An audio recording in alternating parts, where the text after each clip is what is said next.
The invitation sat at the center of the table like a small golden flag. Reserved for K. Reeves Ironwood Productions.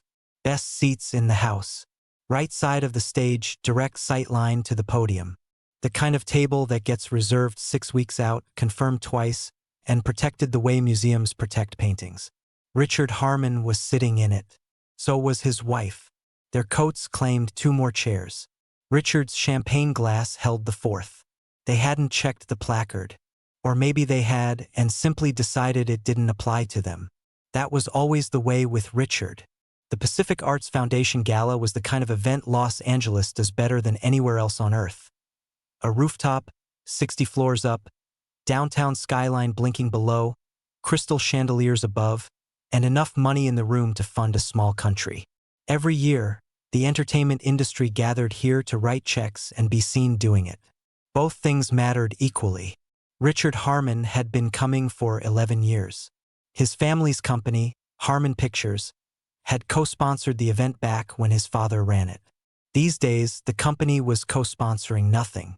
These days, Harmon Pictures was bleeding through its reserves and Richard was in quiet, frantic negotiations to find someone to stop the bleeding. He'd been emailing a production company called Ironwood Productions for 3 months. He didn't know who ran it. He hadn't looked. He'd seen the name K. Reeves on correspondence, seen the figure 35 million attached to a potential investment and assumed, the way Richard always assumed, that someone worth that kind of money would look a certain way, sound a certain way, show up to a table in the right clothes with the right shoes, flanked by the right people. So when the man in the worn leather jacket stopped at the edge of their table that evening and said, calmly, "I think this is my seat," Richard looked him up and down once and made a decision in about 4 seconds. 3 days earlier, Richard and his wife Diana were driving back from yet another meeting with their lawyers. The news hadn't been good. Hadn't been good for months. Diana was looking out the window at Griffith Park when she grabbed his arm. "Richard, that bench. Is that?" He slowed the car. On a bench near the pond sat a man in a leather jacket, sharing a sandwich with a guy whose shopping cart was parked beside them. They were laughing about something. The man in the jacket looked relaxed. At home almost, like he had nowhere else he'd rather be. Diana had her phone halfway to the window before she caught herself. "That's Keanu Reeves." Richard squinted through the glass. Then he started laughing. Not with malice exactly, with the comfortable cruelty of someone who has never seriously imagined their own fall. "I heard he gave everything away," he said. "Crew members, charities, the whole sainthood routine. Looks like he's cashing in on that karma now." Diana lowered her phone. "Don't post it. It's too sad. Let him keep whatever dignity he has left." They drove on, still chuckling, the conversation already drifting towards something else before they reached the next light. What they didn't know, what they hadn't bothered to find out, was that the man they were watching had donated $1.8 million to the Pacific Arts Foundation Gala, that he was scheduled to give the keynote speech 3 nights later, that the man beside him on that bench, a former high school teacher named Daniel who'd lost everything to budget cuts and a string of bad luck, was now 3 months into a job training program that Keanu had quietly funded. No cameras. No press release. Just a phone call, a check, and a standing weekly lunch. Keanu had seen the Harmon's car slow down. He'd seen Diana raise her phone. He'd read the moment in about 3 seconds, the way you learn to read things when you've been famous long enough. He didn't think much of it then. He thought more of it later. The evening of the gala, Keanu arrived on a vintage Norton motorcycle, helmet under his arm. The valet hesitated. "Sir, the service entrance is around. I'm a guest." He handed over a 20 without making anything of it. Keanu Reeves. Inside, a security guard stopped him at the main entrance and asked for his badge. He showed his invitation. The guard's face did something complicated. "My apologies, Mr. Reeves. I didn't recognize." "It's fine. Happens constantly." It did happen constantly. And every time it happened, it told him something. Not about himself, but about the room he was walking into. He crossed the terrace, spotted his table, and found it occupied. He recognized them immediately. The woman from the car with the phone half raised. Her husband, louder than he needed to be, the way men are when they're nervous about something they haven't admitted to themselves yet. Keanu stopped a few feet away. "I think this is my table." Diana's head came up slowly. Recognition moved across her face, but not the welcoming kind. The calculating kind. She grabbed Richard's arm. "It's him. The one from the park." Richard set down his glass. He stood, which was a choice, and smiled, which was another one. "Keanu, my God, we saw you the other day. Griffith Park, wasn't it? Sitting with the homeless folks." He shook his head with theatrical sorrow. "Hollywood can be brutal to people who don't know how to hold on to what they've built." Diana rose, smoothing her dress. Her voice dropped into something soft and poisonous. "From John Wick to this. It genuinely breaks my heart. People can be so cruel when someone falls from where you were." Phones had appeared around them. Not from Keanu's direction. From the tables nearby.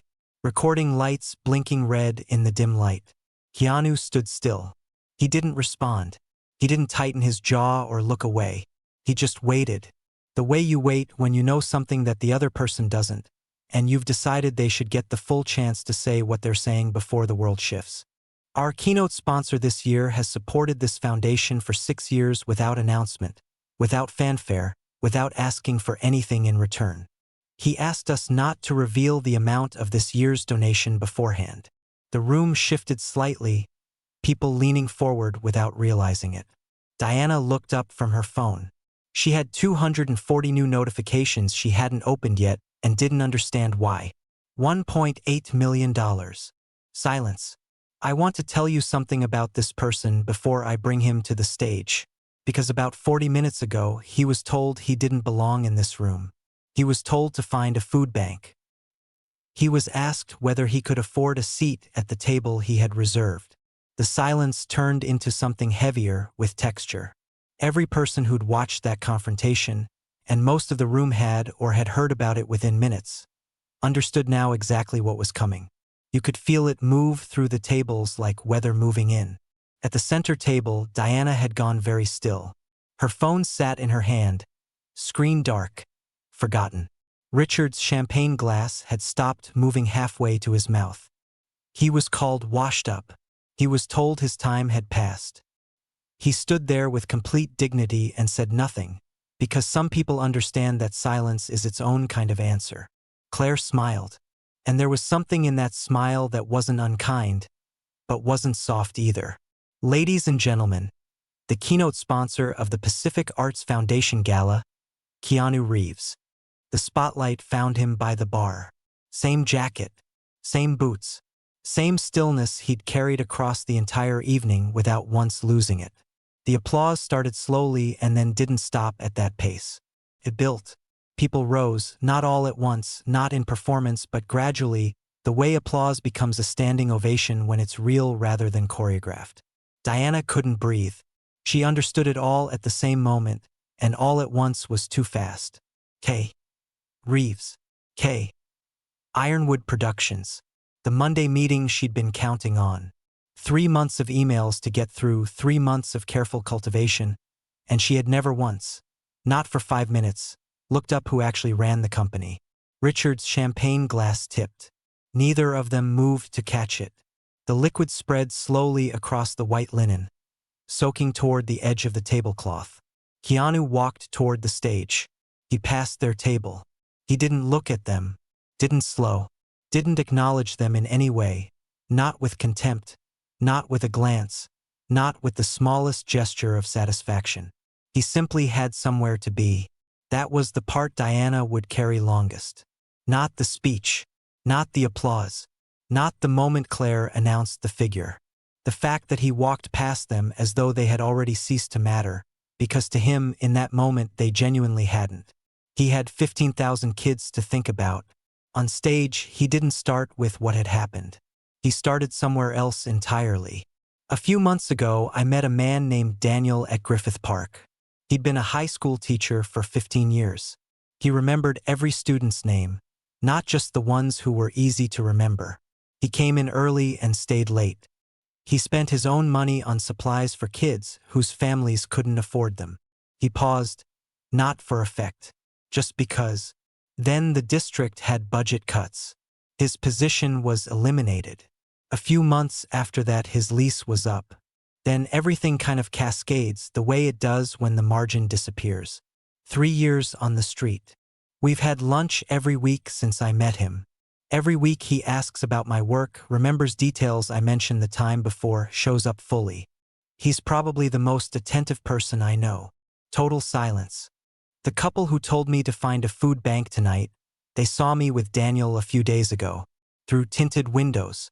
They assumed what they assumed. He said it without heat, like a fact being recorded. Here's what I want to say about that, and it might not be what you expect.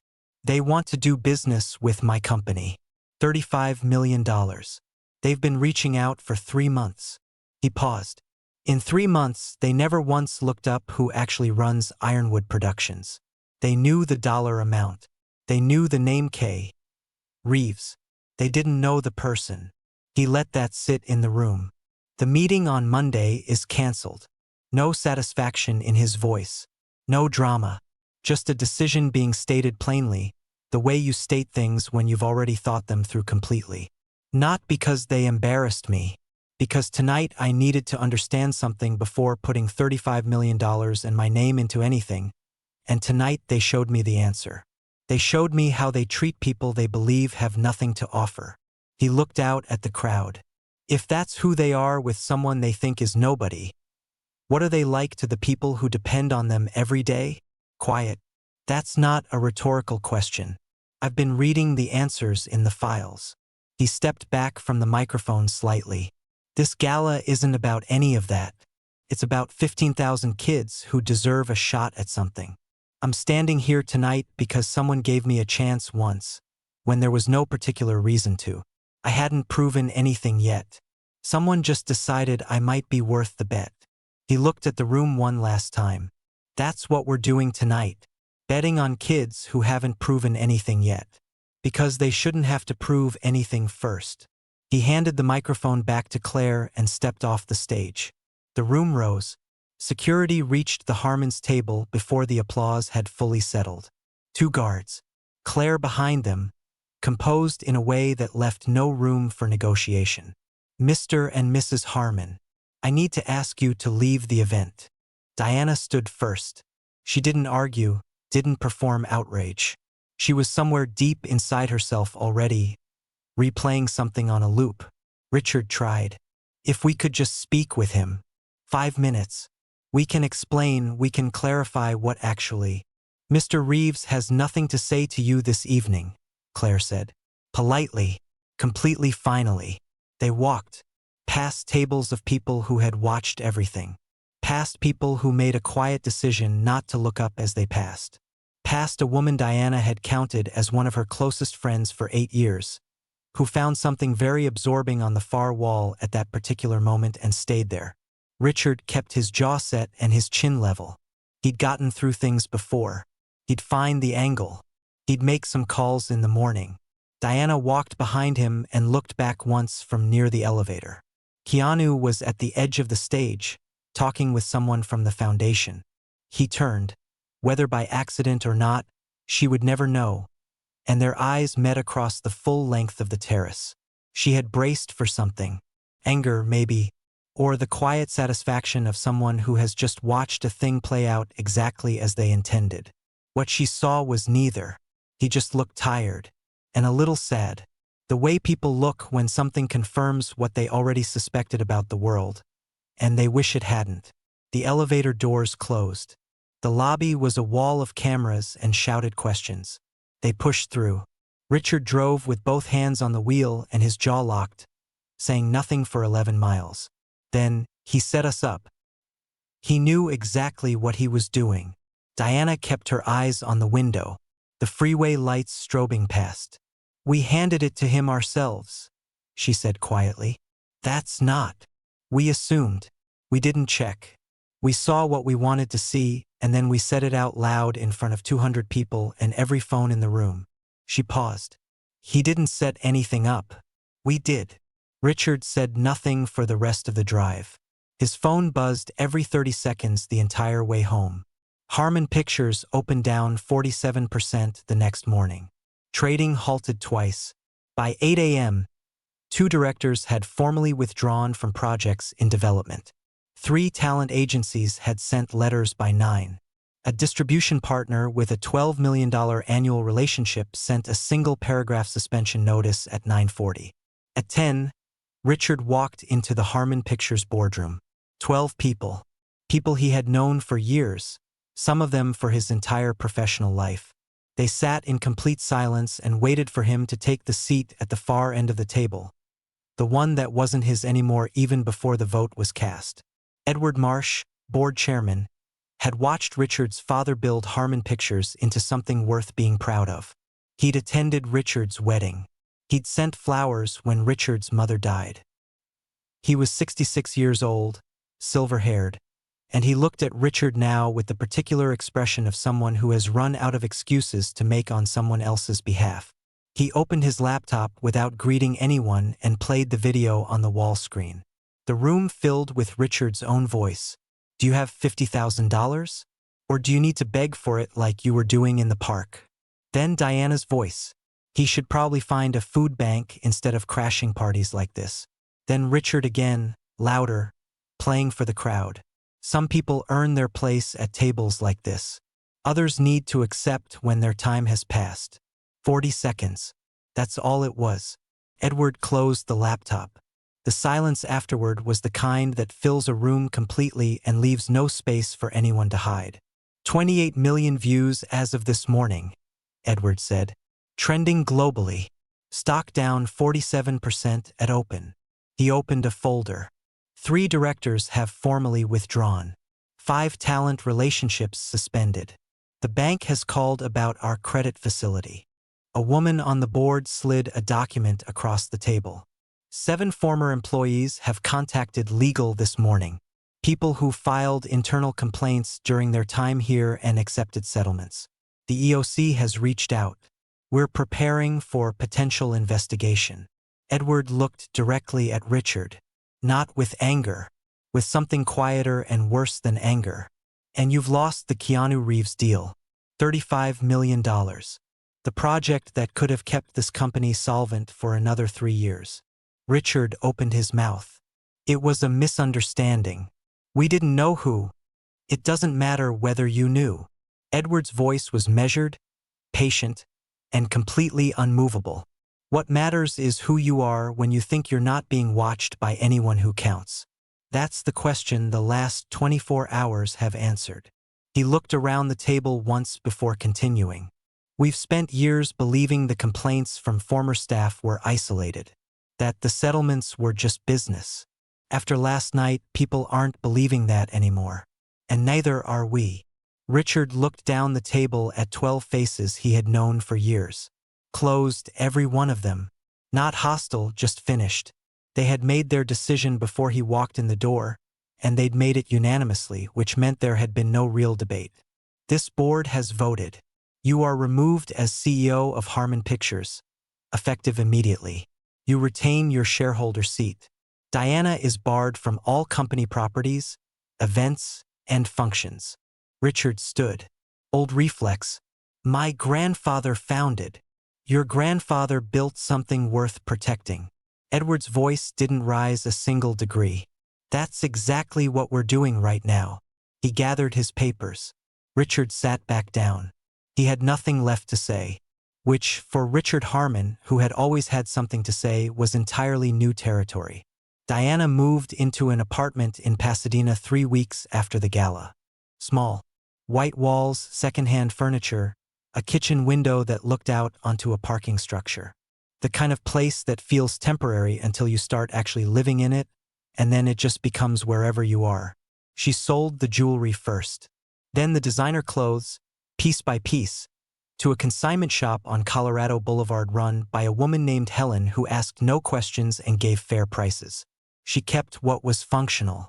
She gave the rest to a women's shelter in Glendale with a donation bin in the parking lot.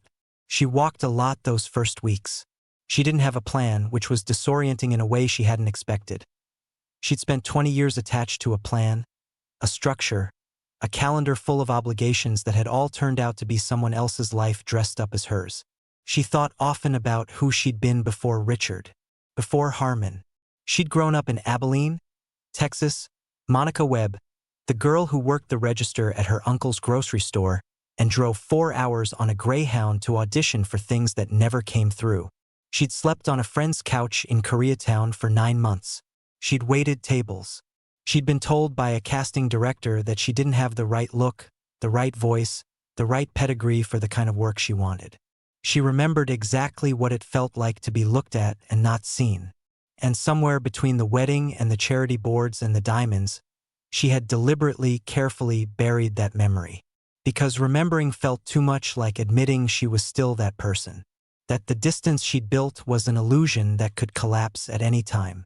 She'd been right about that last part. 6 weeks after the gala, Diana was walking through Old Town Pasadena on a gray Tuesday afternoon when a young woman stopped in front of her. "Mrs. Harmon?" Diana flinched back slightly, already bracing. But the woman was smiling. Late 20s, natural hair, paint-stained canvas bag over one shoulder. "You probably don't remember me." I'm Kezia. Kezia Adewale. "You came into the restaurant where I worked about 7 years ago, Cafe Meridian on Cahuenga. You were with a group for lunch." Diana looked at her. "I was waiting your table and you asked about my painting." Kezia gestured at the bag. "You'd noticed a sketch in my order book. You asked if I'd ever thought about applying to CalArts." The memory came slowly, then all at once. A young woman with quick hands and careful eyes. A sketch of the window view, done in ballpoint during slow moments. "You wrote down the name of someone in the admissions office," Kezia continued. "Said to use your name. I didn't think it would work. I almost didn't call." She paused. "I graduated 4 years ago. I just had my first gallery show last month." Diana stood very still. "I saw the video," Kezia said. Not accusingly, just honestly. "I saw it like everyone else did. And I thought about not saying anything. But I kept thinking, the woman who stopped to look at a stranger's sketch in an order book and actually did something about it. She's still in there somewhere. That's not nothing." She shifted her bag on her shoulder. "I just wanted you to know I remembered. That it mattered." She smiled once more and walked away. Diana stood on the sidewalk for a long time after she'd gone. She wasn't crying. Not yet. She was just standing there, holding something she hadn't expected to be handed. The woman from the video had done that. Had seen a waitress with a sketch in her order book and done something instead of nothing. That woman existed. She had existed all along, underneath everything else that had accumulated on top of her. Diana started walking again. A few blocks later, she stopped in front of a community center on a side street. Hand-painted sign in the window. Westside Youth Arts Center, volunteers needed. Acting fundamentals. She stood at the window for a long time. Then she went inside. The program director was a woman named Rosa Gutierrez, who had run the center for 9 years and had developed the particular quality of someone who has learned to trust actions over explanations, slowly and through experience. She recognized Diana immediately and didn't hide it. "I know who you are. I know you do." A pause. Rosa studied her the way people do when they're deciding whether a thing is real. "So, why are you here?" Diana thought about saying the right things. She was very practiced at that. 20 years of donor dinners had made her fluent in saying the right things in the right order to produce the right impression. Instead, she said, "I'm trying to figure out who to be now. And I thought that doing something useful might help me find out." Rosa looked at her for a long time. "This center serves kids who've been told their whole lives that they don't matter, that they're not worth the investment." She leaned forward slightly. "If I see you treat one of them the way you treated that man on national television." "I understand," Diana said. "I deserve that." Rosa sat back. "Background check takes a week. The class is Tuesday afternoons. Come back after that." Diana came back. The first months were not graceful or cinematic. Parents whispered when she walked in. Some kept their kids home the first week. A few came and stood in the doorway during class, watching, waiting for confirmation of something. She didn't try to manage their perception or explain herself or charm anyone. She showed up. Every Tuesday, without exception. She learned names. She arrived early to set up and stayed late to clean. She asked questions more than she made statements. There was a boy named Marcus. 12 years old, arms permanently crossed, preloaded with the specific exhaustion of someone who has been disappointed by adults enough times to stop expecting anything different. There was a girl named Sophia who didn't speak for the first 6 weeks and then one Tuesday did a scene from The Wizard of Oz, forgot to be afraid somewhere in the middle of it and kept going all the way to the end. There was a 7-year-old named Iris who asked approximately 9 questions per hour and whose curiosity was, Diana thought, the most alive thing she had encountered in years. There was a 10-year-old named Luis who wore shirts 2 sizes too large, hand-me-downs from somewhere, and who one afternoon stayed behind while Diana was stacking chairs. Miss Diana. Yeah, Luis. My teacher at school said people like us don't really make it in that world. He said it flatly, the way kids repeat things that have been circling their heads for a while. Not upset, just carrying it. Diana set down the chair. She didn't perform optimism. She didn't recite possibilities. Your teacher's wrong, she said. And also, it's the second question, not the first. Luis looked at her. Whether you make it, whether anyone agrees you belong somewhere, that comes later. Or it doesn't. The first question is whether you believe you have something worth saying. The rest of it follows from that, or it doesn't, but you can't skip to it. Luis was quiet for a moment. Did you believe that when you were trying? No, she said. I believed everyone else's version of me instead of my own. I'm working on fixing that. It's late, but still. He nodded slowly, like this was practical information he could use. Okay, he said, and went to find his backpack. Diana wrote the letter 4 months after she started at the center. It took her 3 drafts over 2 days. She kept trying to make it land a certain way, to calibrate the remorse, to sound a specific amount of recovered, a specific amount of changed. Then she recognized that instinct as exactly the problem. She was still composing for an audience. She wrote the 4th draft at 2 in the morning with no plan for how it would be received. Dear Mr. Reeves, I don't expect you to respond to this. I'm not writing to ask you for anything. What I said that night, I said it because I genuinely believed you had nothing. And because I believed that, I felt free to treat you accordingly. That's the part one can't stop returning to. Not that I was wrong about the facts, but that my behavior was entirely conditional on what I thought you were worth. As though your dignity was something you had to earn before I'd extend it. I used to know what it felt like to be on the other end of that. I buried it deliberately because remembering felt too much like vulnerability. I thought forgetting made me safe. I'm working with children now at a community center in Pasadena. I show up on Tuesdays and I try to be useful. I don't know yet if I'm actually becoming a different person or just a version of the same person who is finally paying attention. I can't tell from the inside. I'm not asking for forgiveness. I'm just saying I know what I did, and I know why it was wrong regardless of who you turned out to be. I'm trying. Diana. Keanu read it once, set it on the counter, made coffee, and read it again. He called Sarah Park. The Harmons. Diana specifically. What has she actually been doing? Not what's been reported, what's actually happening. Sarah did real research over the following week. She called Rosa Gutierrez without announcing who she worked for. She talked to 2 parents from the center. She called back. It's real. She's there every Tuesday without fail. The kids talk about her. Rosa says she's the best volunteer they've had in 3 years, and that she's turned down 2 media requests to profile her involvement. A pause. She's not using it for anything. Keanu was quiet. Westside Youth Arts Center, he said. We've been funding them, right? 3 years. Direct grant. I want to go by. He arrived mid-class and stood in the doorway unannounced. Diana had her back to him. She was in the center of the room demonstrating something physical. How surprise registers in the body before the mind processes it. The involuntary backward step, the way the hands lift. The kids were laughing, genuinely, The way they laugh when something is actually funny rather than when they think they're supposed to.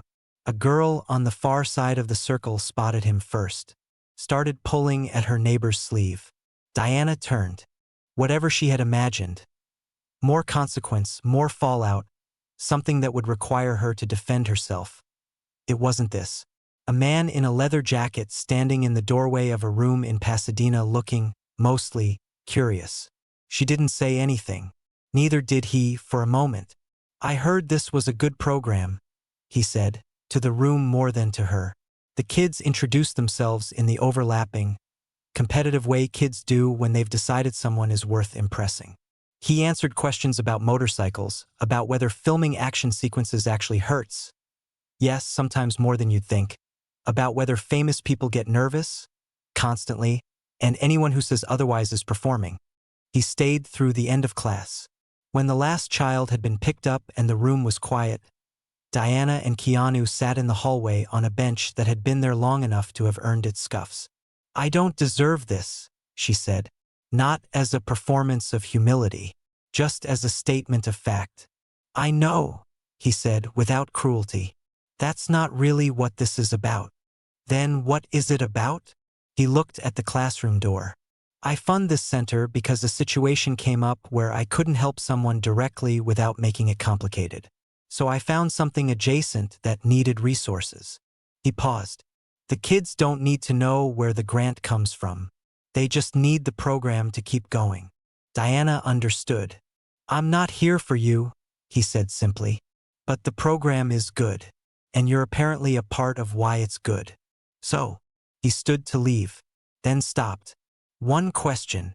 She waited. "If that night, if everything you assumed about me had been accurate, if I had actually been broke, if I had actually been homeless, would you regret what you said?" She didn't hesitate. "Yes, because it would have been exactly as wrong."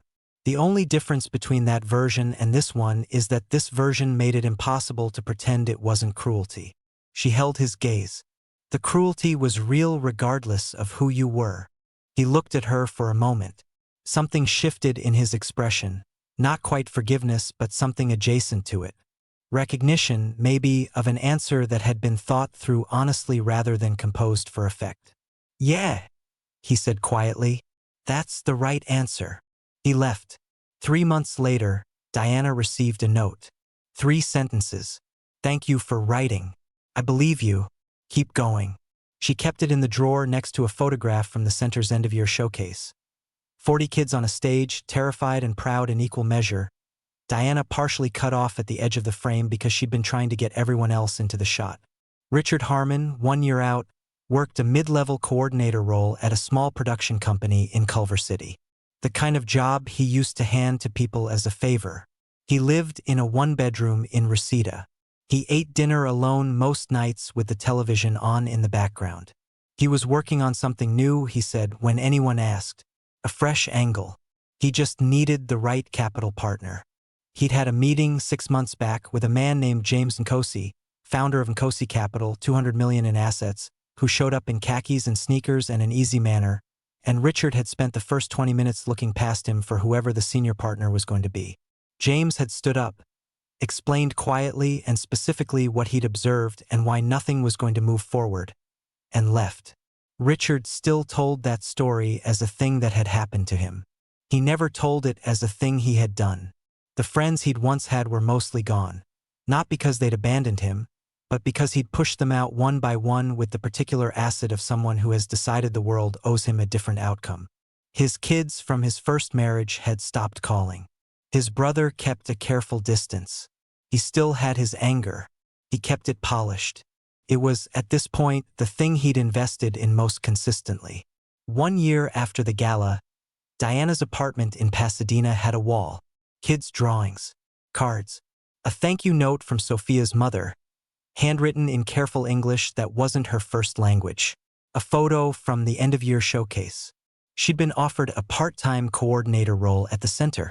Modest salary, more hours, more responsibility. She'd taken it the same afternoon Rosa offered it. She didn't have Instagram anymore. She didn't go to galas. She didn't have the right clothes for them anyway, and found she minded this not at all. Some Tuesdays, when class ran late and she was locking up the room alone, she would look at the drawings on the wall and think about Kezia Adewale, the woman with the canvas bag and the paint-stained fingers who had stopped her on a sidewalk and handed her something she hadn't known she still had. It hadn't fixed anything, that conversation. It hadn't absolved anything or resolved anything. It had just pointed at a door that had been there the whole time. Daniel, the teacher from the bench at Griffith Park, was working as a full-time teacher's aide at a middle school in Silver Lake and studying for recertification on evenings and weekends. He and Keanu still had lunch most weeks when Keanu was in town. He still remembered every one of his former students by name. Keanu still rode the Norton, still wore the jacket, still showed up to things without announcement, without entourage, without any apparent interest in being anyone other than exactly who he was. The Monday meeting had never happened. Harmon Pictures filed for Chapter 11 4 months after the gala. The company Richard's grandfather had built, that his father had grown into something real, was being sold off in pieces to cover what was owed. None of that was Keanu's doing exactly. He'd just declined to stop it. The Pacific Arts Foundation held its gala again the following year. The reserved placard at the center table read the same thing it always did. K. Reeves, Ironwood Productions. This time, the seats were empty when he arrived. He sat down, ordered water, and watched the room fill up around him. Somewhere in Pasadena, a 12-year-old named Marcus, arms uncrossed now most of the time, was in his school's spring production. First time performing in front of an audience. He forgot 2 lines in the second act and kept going anyway, all the way to the end. Diana was in the back row watching. She wasn't thinking about galas. She wasn't thinking about what she'd lost, or what the last year had cost her, or who she used to be when she had a different name for herself. She was watching Marcus hold his ground on a stage in front of people who were actually paying attention. And she was thinking that this, whatever this was something she could keep.